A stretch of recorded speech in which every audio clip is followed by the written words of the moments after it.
The Sabbath is not a shadow. It's the signature of the Creator. You've been told the Sabbath is a shadow, a ceremonial relic, a Jewish custom, a thing of the past. But let me ask you, is God's signature a shadow? Is the holy day that he wrote with his own finger twice a faint outline of something that disappeared? Absolutely not. The Sabbath is not a shadow.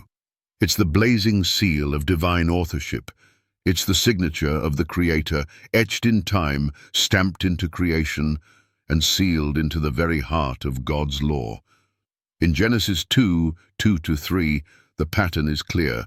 And on the seventh day, God ended his work, and he blessed the seventh day and sanctified it. That's before Israel, before sin, before Moses, before shadows. That's the original signature of the Creator, written into time itself. One day set apart by God. A day he didn't just rest on, he made holy. Now tell me, what ceremonial law was in Eden? None, because the Sabbath is not a shadow. It's the first memorial of divine power. It's the weekly reminder that we are created, not evolved. It's God's claim of ownership.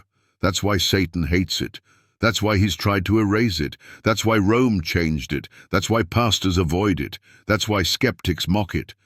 Because if you remove the Sabbath, you remove the identity of the true God. Exodus 20:8-11. Thunders from Mount Sinai. Remember the Sabbath day, for in 6 days the Lord made heaven and earth. The Sabbath commandment is the only one that tells you who the lawgiver is, the creator of all things.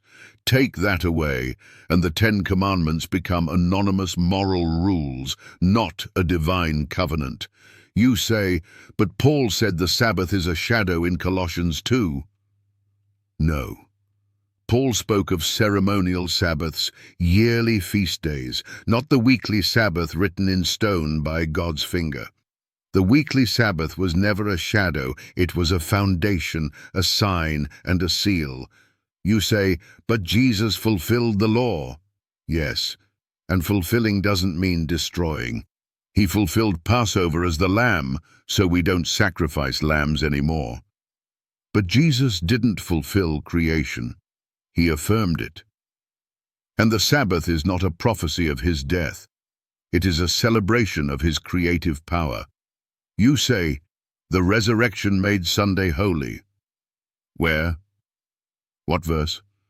Jesus rose on Sunday, but he never called it holy. He never blessed it. He never sanctified it. Only God can make something holy. And he only made one day holy, the seventh day. You say, we're under grace, not law.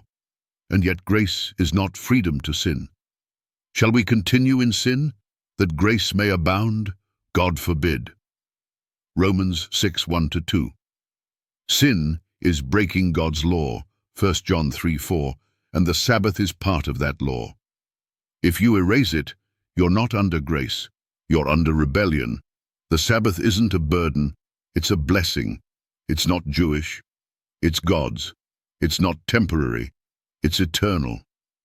Isaiah 66:23 says, from one Sabbath to another shall all flesh come to worship before me, says the Lord. In heaven, we'll still honor it. Because the Sabbath was never about shadows. It was always about the Creator's mark, the King's seal, and the author's signature. To reject the Sabbath is to reject the one who gave it. To keep the Sabbath is to proclaim with your life, I know who made me, I know who owns me, I worship the Creator of heaven and earth. So I ask you, why fight the signature of your Creator?